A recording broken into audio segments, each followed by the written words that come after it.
नमस्कार मु दिलेश्वर लोहार हिmatmachinetools मोरबी गुजरात रू। तो आसतु मु आपणक गोटे नुआ वीडियो लेके आछि P08 रेगुलर मशीन। एटा होछि हमर fully automatic P08 regular machine रो channel board fully automatic system wifi system टा एटा एतिर हमर कंट्रोल हेबो ए मशीन टा। तापर आपणक एटा होछि ए मशीन रो power pack 600 litre oil capacity अच्छी एथिरे ऑयल कूलिंग सिस्टम अच्छी एथिरे। तापर एटा होछि हमर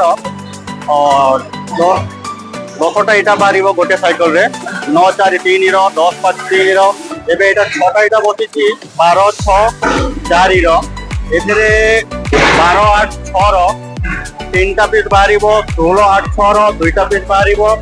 तापर पछपटरो से गोटे परे गोटे फ्लाई भी आनिबो। तापर अपर माल भरी के सेतिर प्रेस हला परे एटे हमर गोटे पर गोटे बाहरिबो प्रेस होई करी एटा हम होउछ हमर ऑटोमेटिक स्ट्रेकर ता एठी एटा तयारी है कि आसिला परे एटा ऑटोमेटिक उठैला परे ए स्टैंड रे रखिबो। एठी रखिला परे 8टा प्लेट रखिबो।